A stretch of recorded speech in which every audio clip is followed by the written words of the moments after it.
Donc nous avons été amenés à fournir un rapport qui était plus long que ce qui était prévu.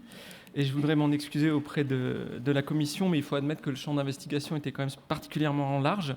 Et donc j'ai peur aujourd'hui de prendre le risque d'être un peu réducteur dans ma présentation, puisqu'elle est assez courte. Donc il faut d'emblée préciser qu'il n'existe pas de littérature scientifique d'études d'impact qui permettent de démontrer l'efficacité ou l'inefficacité de politiques globales de réduction des risques. Il est très difficile d'évaluer l'efficacité d'une politique dans son entier, qui va regrouper plusieurs actions et qui répond à des besoins hétérogènes. Donc la question de l'efficacité, elle est toujours abordée dans la littérature scientifique en termes de mesures particulières, plus que de politique globale. Et elle a recours à des méthodologies qui sont assez classiques en épidémiologie, comme les essais contrôlés randomisés ou les études de suivi de cohorte. Mais à chaque fois, ça s'applique à des mesures spécifiques ou quelques séries de mesures spécifiques. Et puis nous verrons que peuvent à ça être adossées un certain nombre d'études qualitatives qui ont elles aussi un grand intérêt. Donc je vais vous présenter 4 grands points. La littérature internationale sur l'efficacité de la RDR. Ensuite, la question de la mise en œuvre de cette accessibilité en France. Quelques éléments donc, sur ce qu'on observe sur les conséquences du développement de cette politique. Et puis, je finirai sur quelques éléments de conclusion sur un certain nombre de défis, et en particulier la question de la réduction des risques appliqués au cannabis, au tabac, à l'alcool et aux drogues de synthèse. Je passerai très vite puisque les orateurs suivants en parleront également. Donc, quelle est en fait l'efficacité ? Quel est l'état de la question en termes de prévention des risques liés à l'injection d'opiacés ? Donc, le tableau que vous voyez ici, qui n'est peut-être pas très lisible, présente tout ce qui est en vert, les interventions qui ont été validées en matière de réduction des risques. Mais c'est celles qui ont été validées par ce qu'on appelle des méta-analyses ou des revues systématiques de littérature. Donc ça ne représente pas du tout ce qui marche à proprement parler, mais c'est tout ce qui a été largement évalué, c'est-à-dire dans des contextes très différents et avec les méthodes les plus probantes. Ça, c'est ce qui est en vert foncé et en vert clair. Donc sur les opiacés, en tout cas, on commence à y voir vraiment clair sur l'efficacité des grandes mesures de réduction des risques, même si certains objectifs, comme l'amélioration des problèmes de santé mentale, par exemple, n'ont pu être complètement démontrés. Il faut souligner que telle ou telle mesure va pouvoir être efficace sur certains indicateurs, par exemple, typiquement les comportements à risque liés à l'injection, sans pour autant avoir fait la preuve de son efficacité de manière évidente sur un indicateur tel que la contamination au VIH ou au VHC. Donc, qu'est-ce qui ressort de ce tableau ? Il ressort que les interventions les plus efficaces sont celles pour faire face aux transmissions du VIH. Et donc, ce sont les TSO, les traitements de substitution aux opiacés, et puis la distribution de seringues stériles. Ça, on peut dire que c'est véritablement, en termes de littérature internationale, le socle de la RDRD. Les TSO contribuent également de manière très efficace à réduire la mortalité parmi les injecteurs d'opiacés et à prévenir les comportements à risque liés à l'injection. Donc en vert clair, donc c'est de façon un peu moins robuste d'un point de vue strictement scientifique, mais qui a été jugée convaincante par les auteurs de ces méta-analyses. On a un certain nombre d'interventions. Donc la délivrance de TSO et de programmes d'échange de seringues menés en parallèle, qui sont très efficaces pour réduire les contaminations au VIH et au VHC. Les salles de consommation à moindre risque qui permettent de réduire les comportements à risque liés à l'injection. La distribution de naloxone associée à des interventions d'éducation pour limiter les risques de surdose mortelle. Et puis l'administration intranasale de naloxone également. Les TSO pour réduire la transmission du VHC. Toutes les démarches d'aller vers l'usager et d'éducation de l'usage à moindre risque pour ce qui concerne la modification des pratiques à risque liées à l'injection. Les programmes d'échange de seringues en pharmacie en vue de réduire les pratiques à risque liées à l'injection. Et puis la distribution de petits matériels d'injection pour réduire les comportements à risque liés à l'injection. Donc ça, c'est vraiment les mesures qui fonctionnent.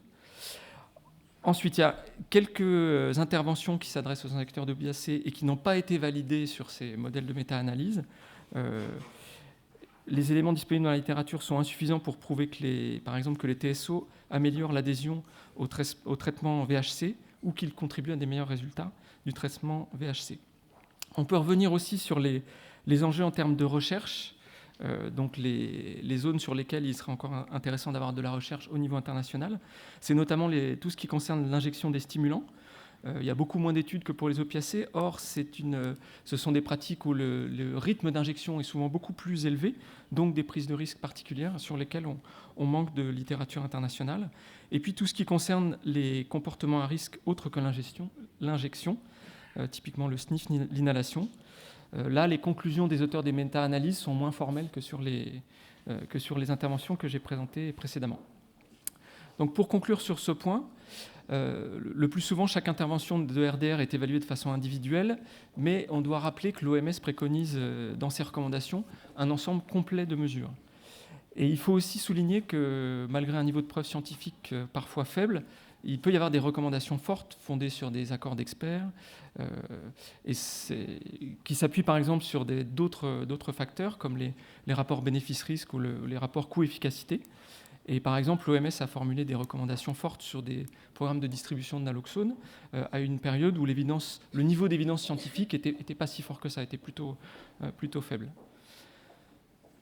Alors, pour ce qui concerne la mise en œuvre et l'accessibilité de la réduction des risques en France, donc je n'ai pas grand-chose à dire sur tout ce qui relève de l'échange de seringues et de la diffusion du matériel. On vient de voir que c'était des choses qui sont présentées comme extrêmement efficaces et qui sont déployées en France depuis la fin des années 80.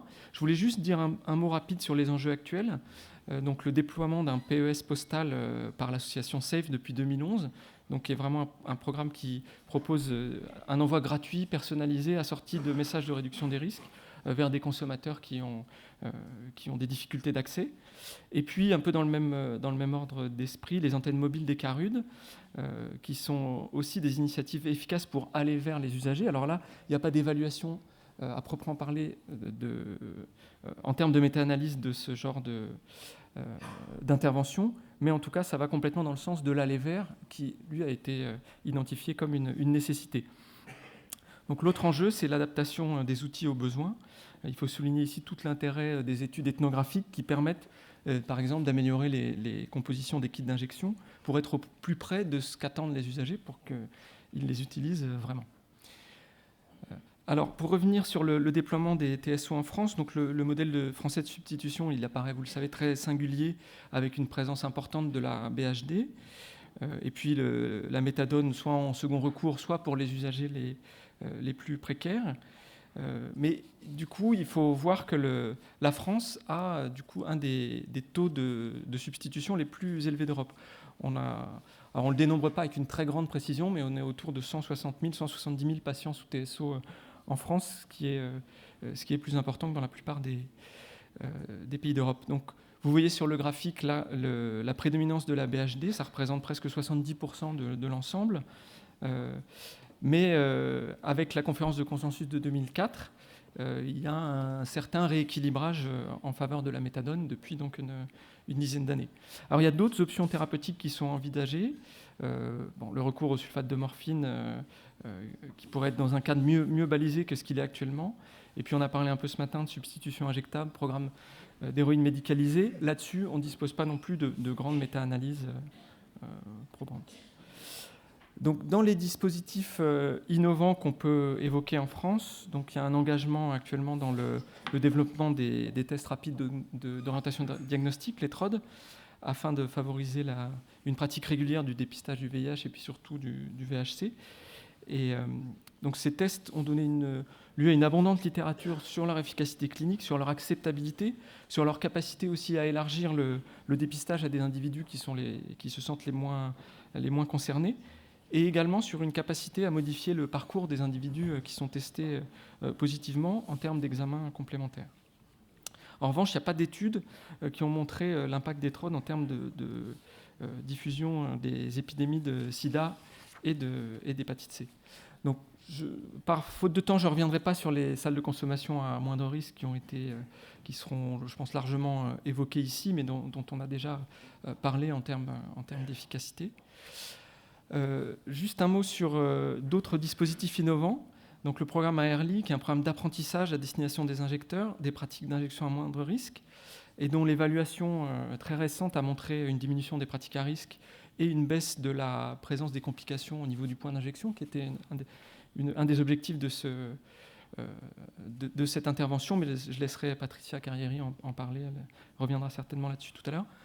Et puis je voulais citer aussi l'intervention Change le programme, qui est portée par le RESPAD, donc qui est une adaptation du programme anglais Break the Cycle, et qui s'adresse aux usagers déjà injecteurs, pour les aider à mieux percevoir ce qui, dans leur comportement, peut susciter une incitation à l'injection. Et l'idée, c'est de leur apprendre à gérer ce qui peut être une demande d'initiation. Avec l'objectif, c'est soit d'éviter l'initiation, soit d'essayer de la retarder, ou en tout cas de la sécuriser au maximum. Et puis, un mot très rapide sur ce qui concerne le milieu pénitentiaire, qui a été abordé un petit peu ce matin aussi. On observe en France un niveau d'accessibilité au TSO qui est élevé et qui est supérieur à pas mal de pays en Europe. Un bon accès aussi aux préservatifs masculins. Là, une des grandes difficultés qu'on a identifiées, c'est l'absence de programme d'échange de seringues en milieu pénitentiaire, qui va situer la France en deçà des recommandations de l'OMS. Mais elle la situe aussi en rupture avec la loi de santé publique de 1994, qui préconise une équivalence de soins en prison et en milieu libre. Donc ce n'est pas le cas en termes de programme d'échange de seringues. Et c'est d'autant plus ennuyeux que les prévalences VIH et VHC sont à peu près 4-5 fois supérieures en prison qu'en milieu libre. 4 minutes. Combien ? 4 minutes. 4 minutes. Donc, je vais peut-être passer un peu rapidement sur les conséquences du déploiement de la réduction des risques en France. Donc ici, je voulais vous présenter donc des conséquences évidemment très positives en termes d'infection et d'incidence sida. Quelque chose de plus complexe sur les surdoses. Donc ça, c'est le graphique qui est en bas à gauche. Et donc vous voyez qu'au moment dans les années 90, l'arrivée des TSO notamment, il y a vraiment eu une chute très importante des surdoses qui est directement liée à la réduction des risques. En revanche, après, l'évolution à la hausse, elle est plus complexe à interpréter puisqu'elle est liée notamment à un changement de codage des causes de décès. Et puis, elle est probablement aussi assez liée à la disponibilité sur le marché à cette époque-là d'une héroïne globalement plus dosée, avec une pureté plus forte. Donc du coup, il ne faut certainement pas interpréter cette hausse, en tout cas en termes d'échec de la politique de réduction des risques. Et puis à droite, c'est donc les prévalences VHC qui ont été évoquées déjà ce matin, qui sont plutôt en diminution sur ces dernières années, mais qui restent à des niveaux très élevés. Alors, concernant les autres produits, donc c'était impossible de parler de manière intelligente de tous les produits en si peu de temps. Et puis les orateurs suivants vont le faire. Je voulais juste quand même dire quelques mots et puis rappeler que le fait qu'on ait cette appréhension des drogues qui dépassent les clivages licites-illicites, ce changement de paradigme-là, il nous invite vraiment à la réduction des risques vers ces autres produits. Et sur le cannabis, par exemple, on a vu dans les années 90 ce changement de regard et que notamment on retrouve dans les CJC avec une approche auprès des consommateurs de cannabis qui est une approche assez proche de la réduction des risques. On discute avec des jeunes qui n'ont pas très envie d'arrêter leur consommation. Et donc ce qu'on a observé, nous, d'un point de vue épidémiologique, et que je trouve assez intéressant, donc on a vu qu'à la fin de l'adolescence, on avait plutôt des usages de cannabis qui apparaissaient en hausse. Mais les toutes dernières enquêtes ont montré que chez les plus jeunes, on est sur une tendance à la stabilisation, voire à la baisse. Et donc là-dessus, on est peut-être en train d'avoir quelque chose d'intéressant, c'est-à-dire qu'on recule la précocité, en tout cas d'entrée dans le cannabis, est plutôt en recul. Et ça, c'est vraiment intéressant d'un point de vue de réduction des risques. Et en revanche, ce qui se passe, c'est qu'à la fin de l'adolescence, et on va voir la même chose un peu pour l'alcool, on a une entrée qui peut être plus brutale dans les usages et qui, elle, va nécessiter aussi un accompagnement qui peut s'exprimer en termes de réduction des risques. Réduction des risques autour de la teneur en THC, par exemple. Et donc là-dessus, la littérature internationale, elle n'est pas très avancée non plus sur la réduction des risques cannabis, mais les rapports de l'Observatoire européen invitent à, par exemple, étudier des choses comme la vaporisation. Il faut garder à l'esprit aussi que le cannabis est parfois un vecteur d'entrée dans l'usage de tabac. Et puis, ils invitent aussi à réfléchir à comment est-ce qu'on peut communiquer avec des usagers autour de l'idée d'essayer de consommer de manière... essayer de consommer pas trop plus d'une fois par semaine. Voilà. Donc des vrais messages de réduction des risques aussi autour du cannabis.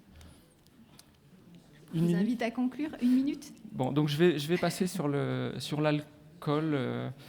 Sur l'alcool et le tabac, peut-être juste un mot pour dire que la question est beaucoup autour de l'intérêt d'une diminution sur l'alcool et le tabac. Donc on a vu, on l'a évoqué ce matin, il y a un vrai changement de paradigme aussi. On accompagner des usagers lourds d'alcool dans une diminution, c'est intéressant. C'est intéressant pour viser l'abstinence à terme, mais c'est aussi intéressant en termes d'estime de soi. C'est-à-dire que le fait, et notamment sur le tabac, c'est vrai, le fait d'arriver à diminuer va être quelque chose qui peut permettre de gagner de la confiance, de l'estime de soi, et qui est intéressant à de multiples points de vue. Donc, je ne dirai rien des drogues de synthèse et des NPS, peut-être juste un mot sur les NPS, parce que c'est vraiment important. Les NPS, donc nouveaux produits de synthèse, qui sont un vrai défi pour tous les acteurs qui ont à travailler sur la toxicomanie. Et là-dessus, les données les plus pertinentes, elles viennent complètement des usagers, des forums d'usagers. On a évoqué rapidement tout à l'heure Psychoactif et Note for Human.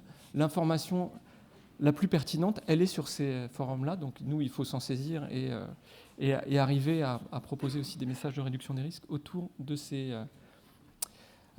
nouveaux produits de synthèse. Donc juste pour conclure complètement, donc sur les conditions d'efficacité des actions, les choses qui sont vraiment ressorties de ce travail donc de revue de littérature que nous avons fait, c'est l'importance de l'accès aux représentations et aux croyances des usagers, l'importance d'établir un contact avec des usagers qui ne s'adressent pas spontanément aux structures de réduction des risques. Le défi des nouvelles générations, c'est vraiment que certains acquis qu'on a eus autour notamment des premières initiatives de réduction des risques dans les années 90, les nouvelles générations n'ont pas forcément cette culture-là, donc il y a vraiment un accompagnement à faire. Le défi des nouvelles technologies, là, pour l'instant, c'est plutôt plus sur cannabis, alcool et tabac qu'on voit des choses émerger en termes de prévention qui utilisent les nouvelles technologies. Et donc pour conclure, quelques éléments importants aussi. Donc, évidemment, la prise en compte des usagers dans la conception et la mise en œuvre des outils et des dispositifs qui paraît absolument fondamental. C'est ce qui ressort à la fois des études qualitatives et des études plus épidémiologiques. La nécessité d'aller vers l'usager et puis de s'adapter aux pratiques d'usage pour que des interventions qui sont efficaces le restent dans le temps. Et puis peut-être, et ça je pense que Laurent Michel en parlera plus longuement que moi, l'intérêt aussi de combiner et puis de proposer une diversification des actions de réduction des risques. Voilà. Je vous remercie.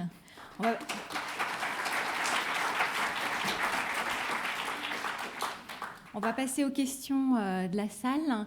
La commission d'audition souhaite-t-elle interroger M. Beck ? Non, pas de questions, a priori. La salle a-t-elle des questions ? Docteur Magnin ? Oui, Claude Magnin, médecin généraliste. Simplement pour aller un peu dans le détail concernant l'hépatite C notamment, on a vu qu'effectivement, il y avait une fracture de l'incidence sur le VIH à partir de l'arrivée des TSO, et on n'a pas retrouvé effectivement le même phénomène pour ce qui concerne le VIH-C. Quelle part est-ce que vous faites dans ce phénomène, dans cette différence entre ces deux virus ? Sinon, de la part de la qualité même du virus, et notamment de la durée de sa virulence, qui est différente de celle du VIH, donc c'est un problème, j'allais dire, biologique, virologique. Est-ce que ça rentre en considération éventuellement dans la compréhension du phénomène ?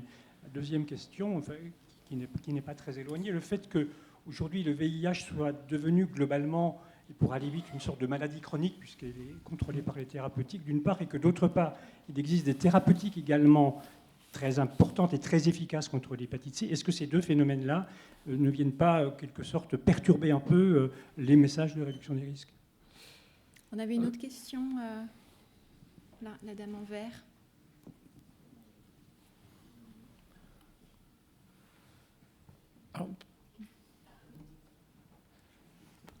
Bonjour, Patricia Carreri, INSERM. Donc, moi, plus qu'une question, c'est un commentaire, parce qu'à la fin, vous avez terminé sur la prévention combinée. Et finalement, on parle toujours de combiner programme d'échange de seringues et traitement de substitution, XAPA, etc. Mais le problème, c'est que c'est vrai qu'il y a des XAPA qui font double fonction en fonction du programme d'échange de seringues le matin, et l'après-midi, ils font XAPA. Mais c'est vraiment la simultanéité qui est importante. Donc, et surtout aussi abandonner cette idée que quand on est traité, on arrête complètement l'injection tout de suite. Donc, je pense que nous avons besoin, nous les outils les avons déjà, hein. Il faut juste les combiner en même temps, il faut que ça soit simultané. Je voulais savoir ce que vous en pensez, parce que finalement on dit toujours que c'est la combinaison de deux qui marche sur l'hépatite C, et la combinaison des deux, on n'arrive pas à la voir. Ce matin, on a parlé des difficultés d'accès au programme d'échange de seringues. Pourquoi ne mettre pas directement des automates dans les XAPA? Alors, en tout cas, moi, je peux répondre je vais répondre peut-être à Patricia d'abord, sur l'évidence, oui, de la simultanéité programme d'échange de seringues et TSO. Elle est très clairement établie en termes de littérature internationale. Donc, après, sur les difficultés de mise en œuvre que ça peut poser, moi, j'ai pas forcément d'éléments de questions, d'éléments de réponse à apporter. En tout cas, sur l'évidence scientifique, les faits sont là. Pour ce qui concerne donc les thérapies qui pourraient venir sur le VIH, un peu contrecarrer la réduction des risques, c'est quand même pas ce qu'on a observé l'histoire de l'évolution du VIH a montré que c'était vraiment des choses qui ont été concomitantes, l'arrivée des trithérapies avec une réduction des risques bien installée, et ça a bien fonctionné. Alors, je ne serais peut-être pas aussi ferme que ça sur les dernières années, parce qu'on voit apparaître, notamment en milieu gay, des pratiques à risque qui semblent extrêmement importantes, et qui, sur le coup, nous invitent plutôt à aller faire des études un peu ethnographiques sur... finalement, quel est le sens de cette prise de risque particulière de gens qui devraient avoir cette culture-là, mais qui finalement se placent à côté, et quel est le rôle des trithérapies, enfin des thérapies là-dedans. Moi, en tout cas, j'ai pas d'éléments de réponse là-dessus. Et puis l'autre question, c'était...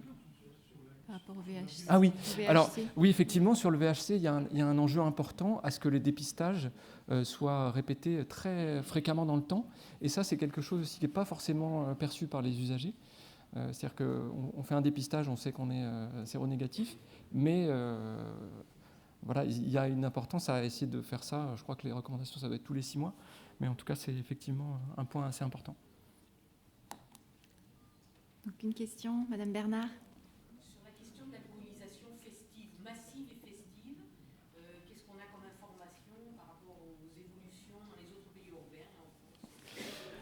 Alors ça, c'est un des éléments que je n'ai pas du tout eu le temps de développer. Effectivement, là-dessus, la littérature scientifique est pas très abondante. En gros, elle montre qu'on a été, en termes de campagne de prévention, très bon pour limiter les risques d'accident, par exemple. Mais par contre, pour la réduction des risques autour d'une alcoolisation très importante avec risque de coma, il n'y a pas beaucoup d'évidence scientifique. Et du coup, le sentiment qu'on a, c'est qu'en plus, comme c'est souvent assez marqué culturellement, il y a une véritable nécessité d'aller faire une évaluation des actions de prévention en milieu festif autour de l'alcoolisation. C'est-à-dire que quand on est face à des jeunes adultes qui sont en gros partis pour s'alcooliser, c'est indispensable d'avoir une posture de réduction des risques et donc d'arriver à trouver un message qui permette de limiter au maximum le risque de coma, le risque de déshydratation, le risque d'accident associé. Mais là-dessus, la littérature est pour l'instant assez pauvre. D'autres questions de la salle? Bertrand Lebeau. Oui, bonjour, Bertrand Lebeau, médecin addictologue. Vous avez dit un mot de la reprise des overdoses mortelles. Alors j'ai l'impression que la méthadone, malheureusement, y joue un rôle relativement important, quantitativement plus important que celui de l'héroïne. Et par ailleurs, est-ce qu'on a une idée de la place des overdoses de cocaïne dans cette histoire?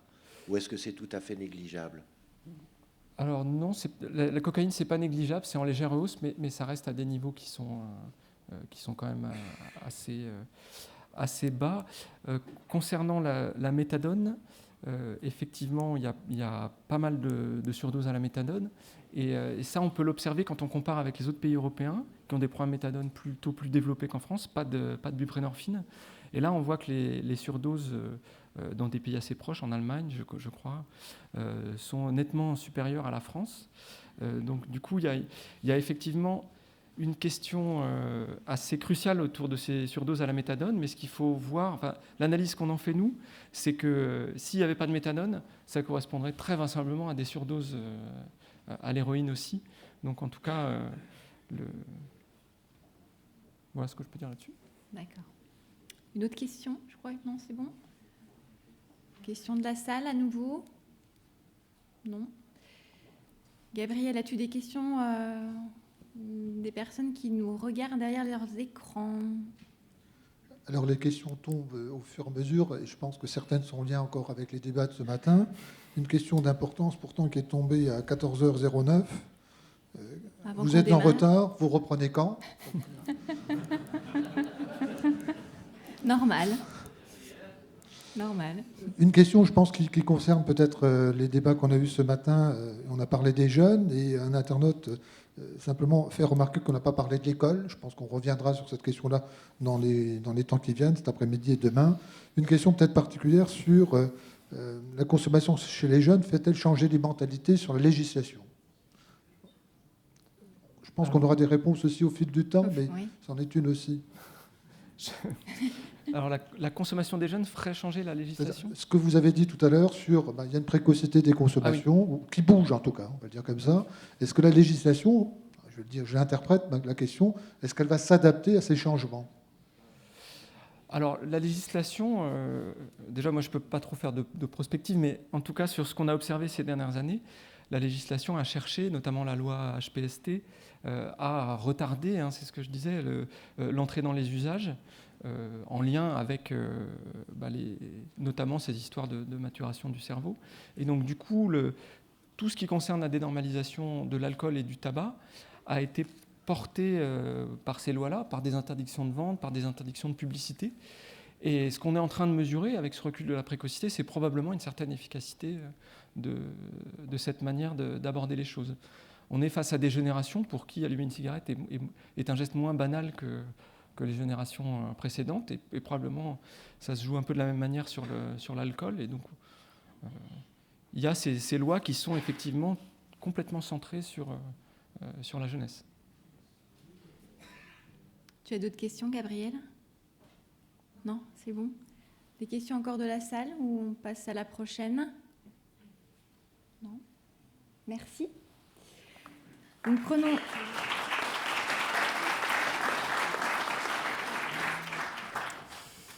prenons maintenant la deuxième question, et c'est donc le docteur Laurent Michel, qui est psychiatre, directeur du XAPA Pierre-Nicole à Paris, qui nous apporte son éclairage. La réduction des risques et des dommages est-elle efficace, et quelles sont ses limites en matière de drogues illicites? Merci, bonjour à tous. Donc, on m'a demandé, moi, de me centrer sur la question des drogues illicites et de la réduction des risques pour les drogues illicites. Alors,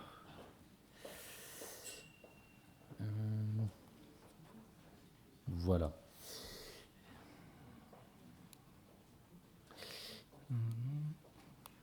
Ok.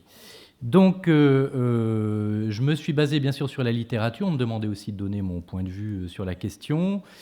Bien sûr, il y a eu la conférence l'expertise collective INSERM sur la réduction du risque chez usagers de drogue en 2010, qui donnait déjà une base importante. J'ai essayé de la compléter avec les données les plus récentes depuis 2010.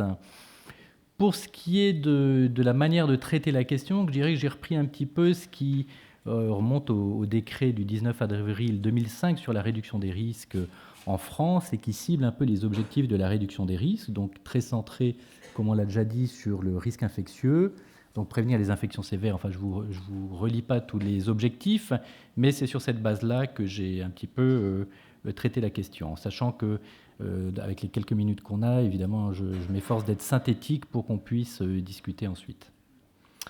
Alors, pour ce qui est des infections, de l'efficacité des mesures de réduction des risques que je ne détaille pas, on les connaît, elles ont été détaillées, mais sur le plan infectieux, sur les infections bactériennes, notamment endocardite, septicémie, c'est des choses, notamment les endocardites qu'on ne voit que très peu, qu'on voit sans doute encore. Il y a des infections fongiques, il y a des choses qui sont plus rares, mais qui sont devenues rares comparativement à avant. Des lésions cutanées et des abcès qui sont toujours observés, mais qui restent plus rares qu'auparavant aussi. En ce qui concerne le VIH, qui était bien sûr la cible, je dirais, principale et initiale de la réduction des risques, en tout cas en France, puisque cette politique a été mise en œuvre, je dirais, de manière assez tardive en France. Il faut se rappeler que le premier décès par sida d'un usager de drogue a été identifié en 1984 en France, et que dès les années 2000, les usagers de drogue ne représentaient que 2% des nouveaux cas de contamination par le VIH. Et actuellement, c'est aux alentours de 10% dans la dernière vague de l'enquête Coquelicot chez les usagers de drogue. Donc, une efficacité importante à ce niveau-là, ça a déjà été dit, reposant sur la combinaison des antirétroviraux, des traitements agonistes de la dépendance aux opioïdes et des programmes d'échange de seringues. En développement, il y a d'autres mesures qui sont en train de se mettre en place, qui ont leur importance, le traitement comme prévention. Vous savez qu'avec l'objectif des Nations Unies d'ici 2020 et quelques de 90-90-90, c'est-à-dire de dépister 90% des sujets, de leur donner un accès aux soins de manière durable et qu'ils soient à 90% indétectables pour leur charge virale, c'est un objectif majeur pour réduire évidemment les nouveaux cas de contamination et traiter ceux qui sont atteints. La prophylaxie pré-exposition, notamment dans les populations qu'on a évoquées tout à l'heure de slameurs qui utilisent dans un contexte sexuel des drogues injectables, notamment les nouveaux produits de synthèse qui sont associés, car très stimulants, à des prises de risques importantes. Les salles de consommation en mandorerie sur lesquelles on ne revient pas, le dispositif Early sur l'accompagnement à l'injection, mais aussi la prison où on peut enfin espérer qu'on va pouvoir mettre en place sous peu une mise à niveau des mesures de réduction des risques.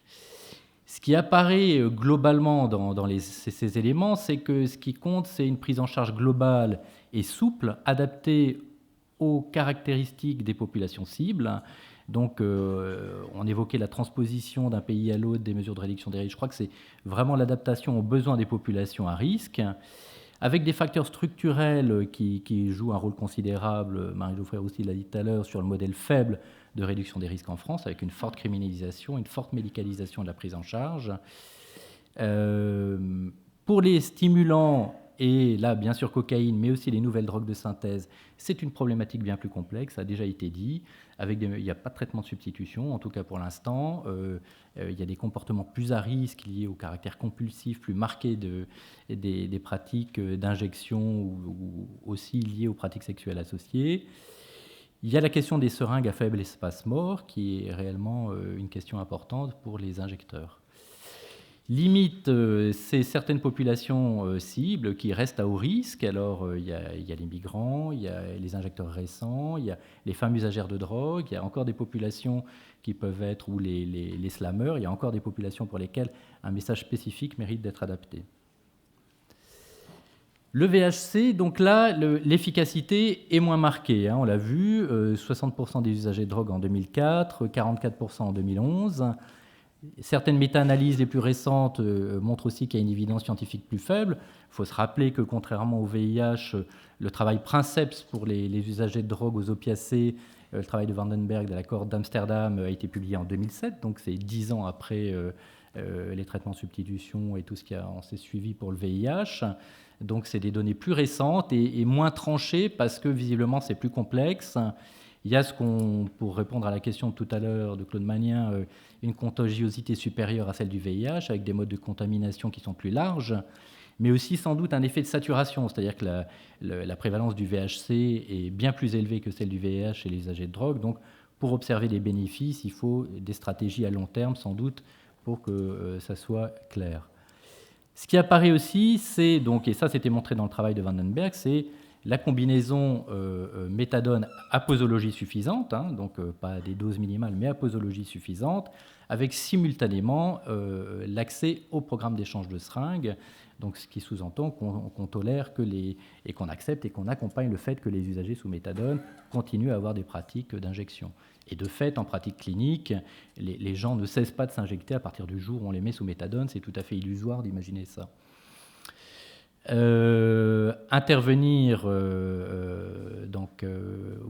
Multiplicité d'interventions complémentaires à niveau suffisant, adaptées aux caractéristiques des populations cibles et menées au long cours. Intervenir précocement en ciblant les populations à risque avec le principe du traitement comme outil de prévention. Les facteurs limitants, on l'a vu aussi, c'est des facteurs essentiellement structurels, je dirais, On voit bien qu'il y a un décalage en France entre un déploiement complet d'un certain nombre de mesures de réduction des risques, comme les traitements de substitution aux opiacés, un accès bon, mais quand même moins pour les seringues, et des éléments qui ne sont pas du tout présents, comme les salles de consommation à moindre risque, comme les programmes d'échange de seringues ou des mesures plus globales en prison, etc. Il y a une criminalisation importante qui explique aussi un certain nombre qui sont des facteurs limitants, qui est bien réel en France, qui correspond à ce modèle faible de réduction des risques qu'on a, et aussi, évidemment, pour l'hépatite C, le coût des thérapeutiques. Le traitement comme outil de prévention est une mesure qui est sans doute probablement à terme coût efficace, mais qui nécessite un investissement fort au départ. Pour la mortalité, il y a une surmortalité chez l'usager de drogue par voie intraveineuse comparativement à la population générale comparable, ça c'est clair, hein, c'est un rapport qui est quand même important de 1 à 15 quasiment, essentiellement lié aux opioïdes et stimulants, lié au sida donc, et du fait des overdoses. Pour le VIH, une chute spectaculaire de la mortalité à partir du moment où il y a eu la combinaison possible des antirétroviraux et des traitements agonistes de la dépendance aux opioïdes à partir des années 94, 95, 96. Ça pour les opioïdes, les dépendances aux opiacés bien sûr, mais on ne l'a pas pour les autres molécules. Pour les overdoses, un bénéfice majeur des traitements agonistes de la dépendance aux opioïdes, mais une recrudescence ces dernières années des OD, des overdoses, on l'a vu, notamment liées au traitement de substitution. Il faut signaler quand même que si pour nous c'est essentiellement lié au traitement de substitution, il y a une vague considérable de mortalité liée aux opioïdes, mais cette fois-ci antalgiques, utilisés à visée antalgique aux États-Unis, qu'on peut entendre un peu sur un même mode. C'est des opiacés prescrits, c'est des opioïdes prescrits. Même si la vocation n'est pas la même, c'est sans doute ce type de difficulté auquel on pourrait être amené à être confronté dans les années qui viennent. Un retard majeur de développement des mesures de réduction des risques, et notamment, on n'a pas encore à disposition, mais bientôt la possibilité d'utiliser des kits remis aux usagers et à leur entourage de Narcan pour traiter les overdoses. Donc, en XAPA, en hôpitaux, en prison, bien sûr, il faudrait pouvoir couvrir aussi les carudes. Là, visiblement, c'est un obstacle plus réglementaire, je dirais. Alors, en termes de criminalité, c'est très clair, on l'a vu avant, la criminalisation de l'usage est un facteur à l'origine de pratiques à risque et de dommages, très clairement, et c'est bien démontré maintenant. Si on veut prévenir la criminalité, l'efficacité des traitements agonisés à la dépendance aux opioïdes a été montrée, aussi des prises en charge résidentielles plutôt qu'ambulatoires, avec des niveaux de preuve plus faibles malgré tout, et l'Observatoire européen des drogues et toxicomanies, dans un rapport d'il y a quelques années, mettait en évidence que toute intervention qui était en mesure de réduire la consommation de drogue illicite, et ce qui est associé, est efficace, quelles que soient les mesures, programme d'échange de seringues, héroïne médicalisée, outreach, salle de consommation à moindre risque, etc. Par contre, sur les troubles psychiatriques, si l'impact des troubles psychiatriques sur les pratiques à risque pris par les usagers est évident, les stratégies de réduction des risques sur cet aspect-là, la littérature est pauvre, hein, et c'est sans doute un parent pauvre à ce niveau-là. Importance des soins intégrés qui est soulignée partout, mais qui est difficile et qui est cher, hein, avec des limites, donc le prix, les moyens et les difficultés d'articulation de l'univers addictologique et psychiatrique. Pour l'alcool, ça a été discuté aussi. C'est associé aux conduites à risque, que ce soit sur le plan des injections, sur le plan sexuel, de l'observance au traitement aussi, avec là, une fois de plus, une littérature limitée sur les mesures de réduction des risques qui peuvent être proposées.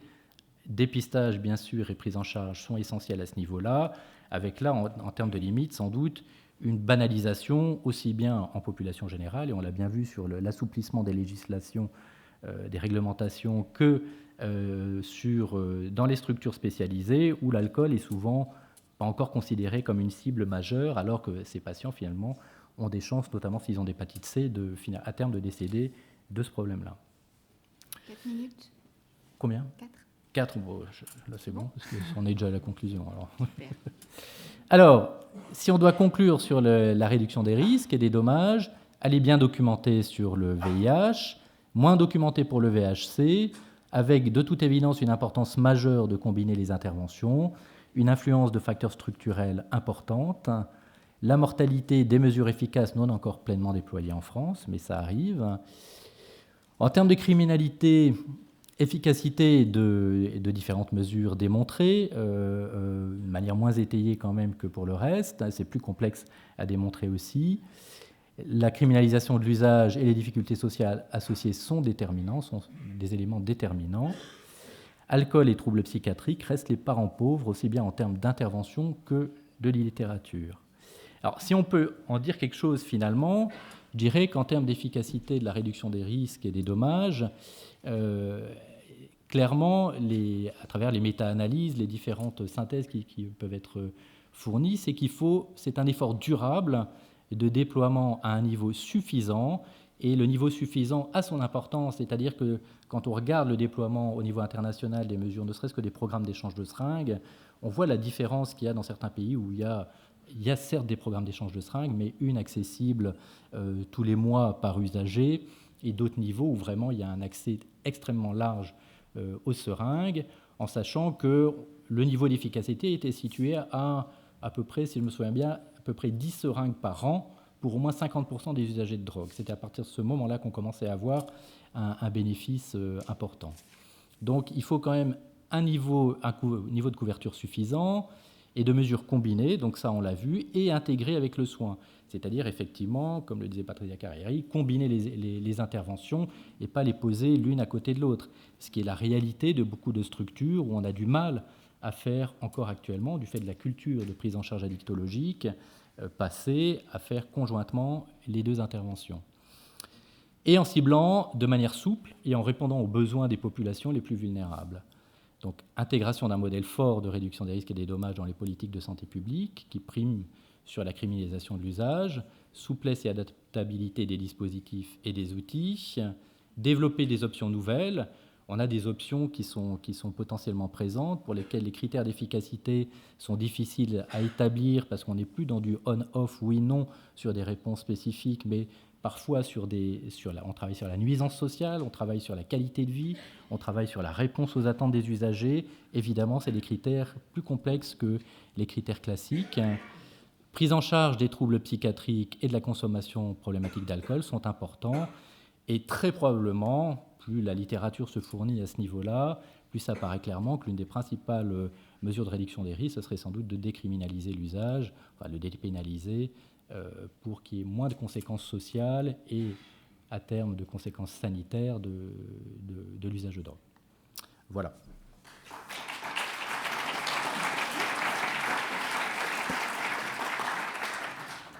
C'est à vous pour les questions. La commission d'audition, tout d'abord. Madame Cotta. C'est une question de béotienne absolue, mais est-ce que vous, dans vos recherches, vous recherchez les conditions pour lesquelles les gens se droguent ou les gens boivent? Est-ce que, à ce niveau-là, avant, est-ce qu'il y a des règles, est-ce qu'il y a des constantes de passage à l'acte et de passage à la consommation? Est-ce que vous pouvez, vous, psychiatre, les déterminer? Alors, ce qui est sûr, c'est que la prise en charge des usagers de drogue, c'est une prise en charge globale. Donc il est évident que ne cibler que le traitement de substitution ou que la réduction des risques n'aura pas de sens si on n'aborde pas aussi les difficultés individuelles de chacun. Et l'histoire des traumatismes, de l'environnement social dans l'enfance, etc., joue un rôle considérable. Il y a un certain nombre de constantes qu'on retrouve. Les violences, qu'elles soient physiques ou sexuelles dans l'enfance, un certain nombre de traumatismes, mais aussi des facteurs environnementaux. On l'a déjà dit ce matin. La vulnérabilité aux conduites addictives, elle est issue de vulnérabilité personnelle, d'éléments sociaux et aussi de vulnérabilité environnementale. C'est le produit, un temps particulier, l'environnement, enfin, qui font que y a un niveau de vulnérabilité qui peut être suffisamment élevé pour qu'il y ait un développement d'une vraie conduite addictive. Alors après, quelle est la part de chaque chose là-dedans? C'est très individuel, ça peut sans doute même fluctuer dans les différents moments de vie de trajectoire d'un individu. Et c'est clair que dans la prise en compte des difficultés, et c'est le sens de la prise en charge globale, on doit pouvoir repérer quels sont les leviers sur lesquels on peut intervenir. Alors, il y a toute la question des consommations chez les plus jeunes. qui est un petit peu différente, puisque ce qu'on suppose, c'est que les consommations très précoces ne se contentent pas de favoriser le développement d'un phénomène addictif, mais très probablement ont des conséquences en termes de maturation peut-être cérébrale, en sachant que le cerveau, la partie la plus sophistiquée du cerveau, ne finit sa croissance qu'aux alentours de 20 ans, etc. Et que malheureusement, ça décroît très vite ensuite, mais ça commence à décroître vite ensuite, mais même si ce n'est pas perceptible pendant très longtemps. Hein, Mais la maturation ne se finit qu'aux alentours de 20 ans. Donc il y a un intérêt particulier à essayer de maîtriser effectivement l'initiation précoce aux drogues. D'autres questions? Docteur Charbonnel? Oui, dans les dispositifs étudiés et à étudier, il y a les salles de moindre risque de consommation. Et vous avez dit que l'alcool était un parent pauvre un petit peu de la réduction des risques. Est-ce qu'on pourrait imaginer de transformer les lieux de consommation en France, qui sont bien plus nombreux que les salles de shoot, en lieu de réduction des risques? Et est-ce qu'on a déjà imaginé ça et comment on pourrait faire? Alors, il y a des dispositifs et des structures qui ont déjà expérimenté la consommation contrôlée, c'est-à-dire d'alcool. Enfin, quand on regarde les mesures de réduction des risques pour l'alcool, mais c'est pas moi qui traite la question, je pense que Henri-Jean Aubin pourra en dire beaucoup plus là-dessus. Il y a une efficacité d'un certain nombre de mesures qui pourraient certainement mettre en œuvre, mais qui ne l'est pas du tout en France. Et en France, on a quand même un petit message contradictoire entre à la fois... on a une tradition viticole et tout ce qu'on veut, mais l'assouplissement de la législation fait qu'on transmet un message un peu contradictoire sur ce type d'intervention. Et ça, je pense que...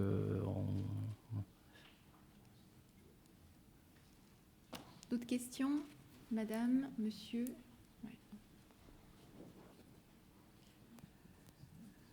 Daniel Baderli, association ITAC Strasbourg. Nous intervenons, quant à nous, dans une région où beaucoup d'acteurs de santé se sont mobilisés fortement autour de ce qui est dépistage VHB, VHC, vaccination VHB et donc dépistage, que ce soit l'Exapa, en lien avec le service expert Hepato, les CARUD et la médecine de ville via les microstructures médicales. On a du coup un taux de vaccination qui, avec hépatite B, qui a effectivement fortement augmenté sur ces dernières années. En termes de RDR, donc je crois que quand l'ensemble des acteurs se mobilisent, le travail peut être fait et fait efficacement, d'autant que les usagers sont très preneurs, notamment de dépistage via le fibroscan. Et quand il est mis en disposition de médecins généralistes, à la disposition de médecins généralistes, c'est extrêmement intéressant.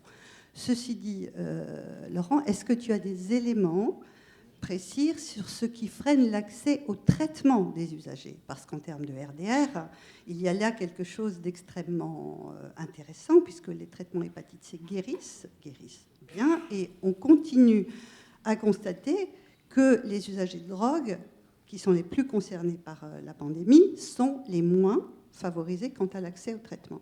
Est-ce que tu as des éléments là-dessus? Alors...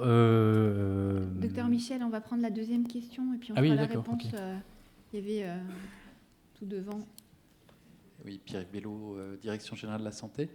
Je voulais te proposer une petite modulation par rapport à ton pessimisme sur l'hépatite C, même si ça reste clairement une priorité, où il me semble qu'en fait les données dont on dispose en France sont des données de prévalence.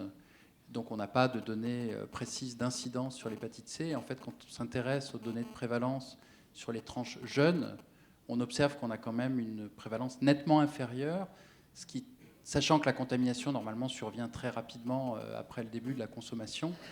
Et il me semble donc qu'on peut peut-être penser, même si on n'a pas toutes les preuves, qu'on a probablement quand même eu des effets des politiques publiques qui ont été menées sur une réduction de l'incidence de l'hépatite C. Alors, je réponds, oui. Donc, je pense qu'il y a d'autres personnes qui peuvent fournir des informations là-dessus, mais je pense que le résultat est moins spectaculaire pour le VIH. Ça, il faut en convenir. Il y a des particularités liées au virus, mais il y a aussi des pratiques, sans doute, qui sont qui explique pourquoi est-ce qu'on a du mal à lier à la contagiosité, sans doute, qui fait que certaines pratiques qui n'étaient pas à risque pour le VIH le sont pour le VHC. Donc il y a un effet de saturation initiale qui fait que les bénéfices sont plus tard.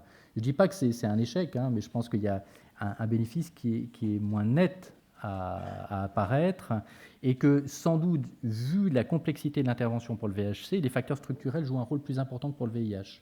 Et ça, je pense que c'est important, c'est-à-dire que la combinaison des interventions est peut-être encore plus pertinente pour le VHC, avec des niveaux d'accès aux outils de réduction des risques largement, et aux soins combinés qui soient largement accessibles. Ça, je pense que ça a son importance.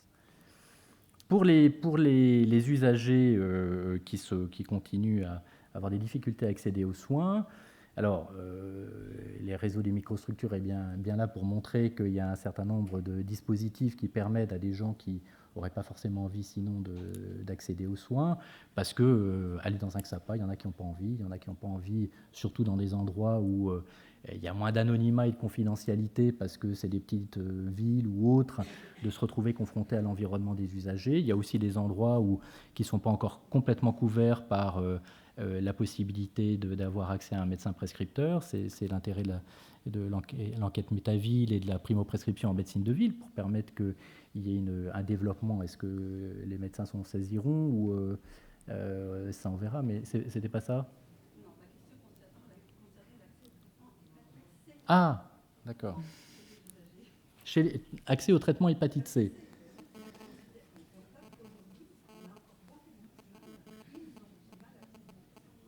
Alors, oui, alors c'est peut-être pas à moi de répondre à ça, parce que c'est une question des pathologues. Il y a très clairement la question du coût des thérapeutiques qui rentre en ligne de compte. Et honnêtement, les hépatologues, je pense, n'ont plus très envie de prescrire l'interféron ribavirine pendant 6 mois, voire 1 an, quand on sait que les nouvelles molécules permettent de traiter en 3 mois avec quasiment pas d'effet indésirable ou très peu les patients avec une efficacité nettement supérieure. Ça, c'est vrai en France, où on a encore la chance d'avoir un panel d'accès aux soins assez large et de ne pas se retrouver sur le carreau définitivement, mais il y a un nombre considérable de pays où la question ne se pose même pas, quoi.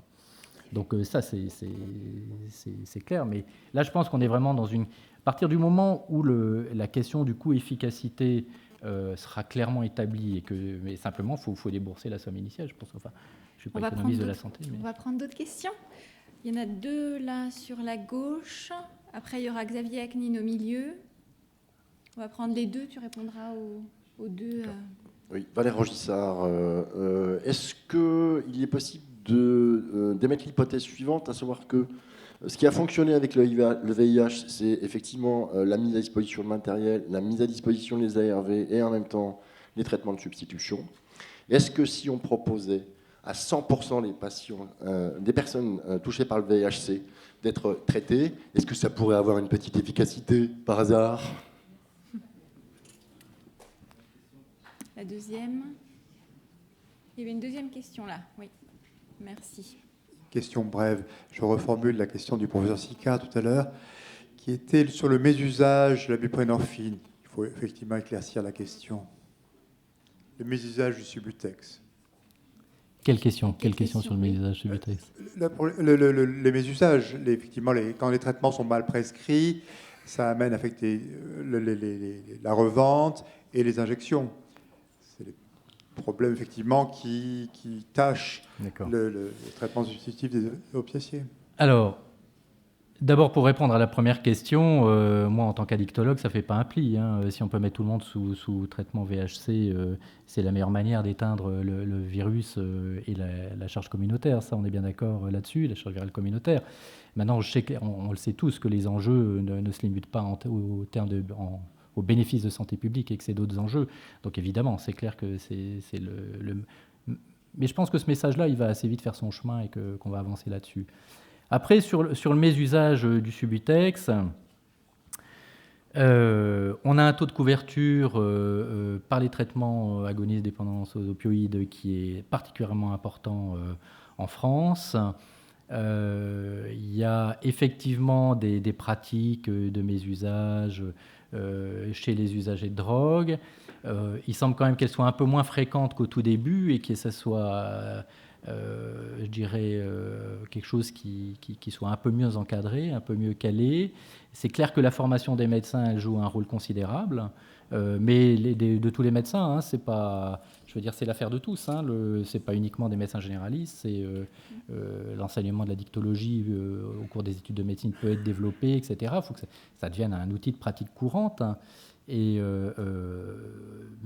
en termes de bénéfices, par rapport au VIH et sans doute à d'autres complications, il est clair que la balance, pour l'instant, est favorable à cette couverture qui peut étonner dans certains pays, mais à cette facilité d'accès, ça c'est clair.